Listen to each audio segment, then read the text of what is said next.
Hello, you're welcome once more.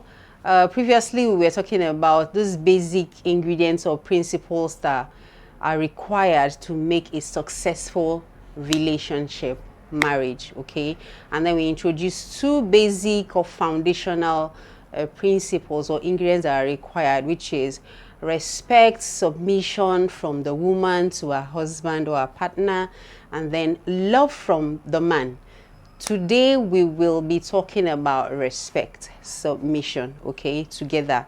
Now, submission is not the woman losing her voice, her personality, her dreams and all of that.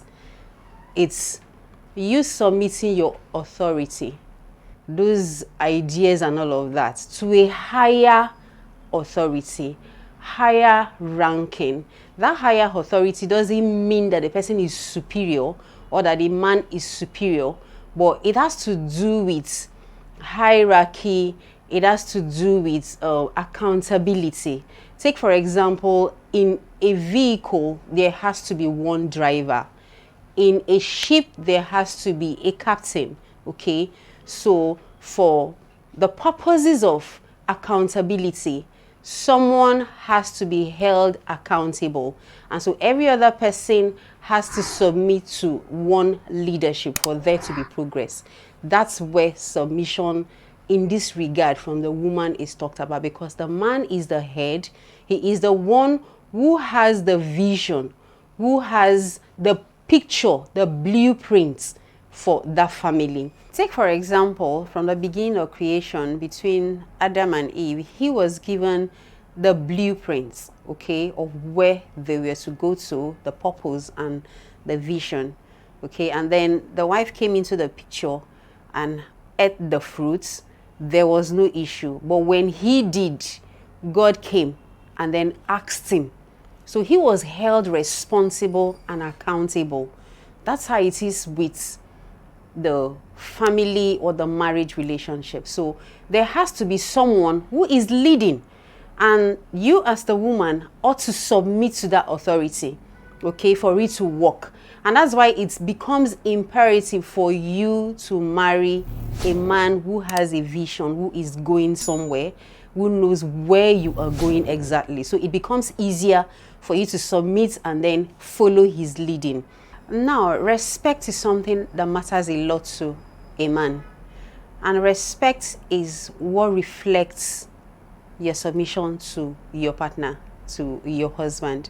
When you're submitting to your husband, what people see is the respect you accord him, which is the due regard and the esteem that you have for his feelings and his rights as a man. So you allow him. Submission here means that you allow him to be the man. You allow him to be the coach. You allow him to be the captain of that ship, the captain of your home, to drive you to that vision, to that purpose where you are going to, okay? Now, do you know why it's so important for you to respect your man? Because he is the king and the Lord to you and to the world he is sent to. Now, imagine a kingdom that the subjects are disrespecting the king. That's like dethroning him. So when you disrespect your man, you are dethroning him from that seat. And of course, he will resist you. So you are supposed to reverence a Lord. If he is your Lord, then you are to reverence him. And reverence is a deep respect for someone. So it means you ought to believe in him, you ought to trust him and be there for him. Trust his judgment, trust his capability, trust his ability, trust his strength. That's what's expected of you. You are supposed to be an exemplary follower of his leadership. So it's very important to him, and he resists whoever fights him.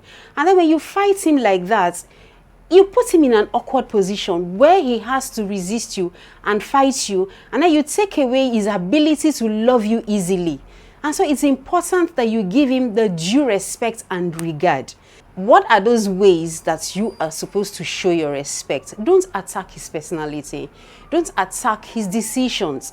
Don't attack him, your manner of approach matters. Yes, you have a very good idea, a good opinion. You don't push it to him like you are his mom. You are not. Okay, you are supposed to bring your arguments or your opinions subtly and allow him to make the final decision. Don't impose your opinions, your ideas, and your decisions on him. So you need to also acknowledge him. Acknowledge him physically, his good looks, and the hard work he is doing, and all of the responsibilities and every good thing he's doing for you as a wife, and for the children, and for every other good thing you see him do. Try as much as possible to acknowledge all of that and magnify the good things he does. Yes, he might be failing in one or two ways, but try as much as possible not to focus on the negatives. Okay, so I understand that he might be failing, or there are some men who are not giving their best, but let it be that your respect is in place. At the end of the day, you have a peaceful home, you will be loved more, and you have a man who is happier, more responsible, because he's able to discharge his duties better when he gets respect from his woman. Now, he can stand disrespect from the world out there, but not from his wife, not from his partner, because he can afford to avoid anybody who disrespects him outside. But you, his partner, the woman, is supposed to love and protect. It becomes difficult. It creates a very terrible scenario and situation and environment in the home. So try as much as possible to accord the respect and submit your authority, and allow the man to be the man who he ought to be. Thank you.